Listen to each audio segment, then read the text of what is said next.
So our first question comes from the section using mass density to find mass or volume. So question number one is, a chemistry professor needs 119 grams of glycerol for a demonstration. Using her notes on glycerol, she knows that the density of glycerol is 1.26 grams per centimeters to the -3. So our job is to calculate the volume of glycerol the professor needs and should obtain. And we're going to round our final answer to 3 significant figures. So step 1, for this problem, we will be using the equation of P equals m over 4. And each of those means the P represents density, mass equals volume, M equals mass, and V equals volume.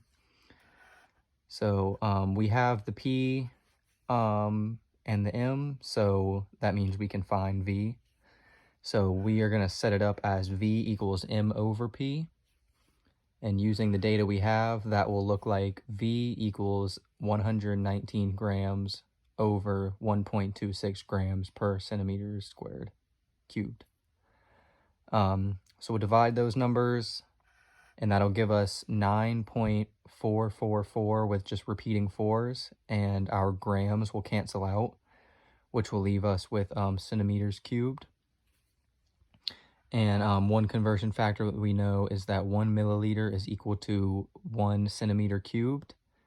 So we can then round to 3 significant figures and switch out our centimeters for milliliters, which will give us our answer of 94.4 milliliters.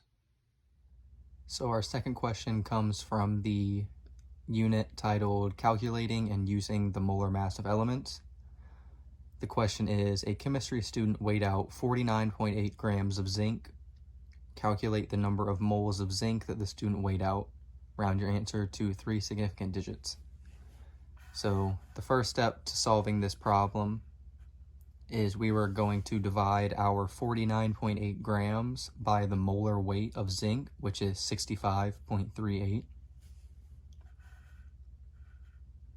So 49.8 grams divided by 65.38 grams per mole equals 0.761,700,8259.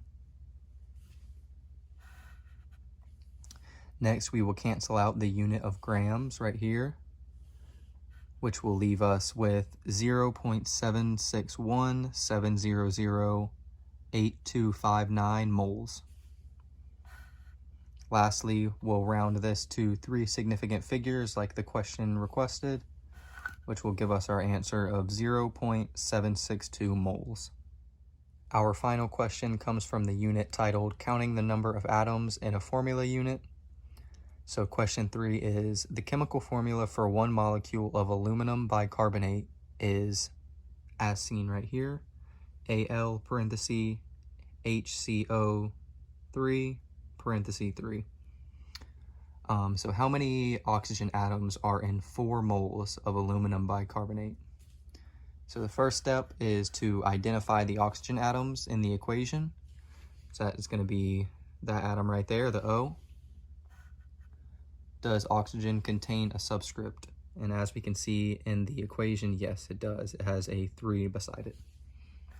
So yes, 3. This means that there are 3 oxygen atoms. Next, we must take into account the 3 subscript outside of the parentheses. So this is the first 3 that we took into account, and now we have to take that second 3 into account. So we will multiply the 2 3s since they're on opposite sides of the parentheses, and that will give us a total of 9 oxygen atoms per mole. But as you can see, the question asks for how many oxygen atoms are in 4 moles.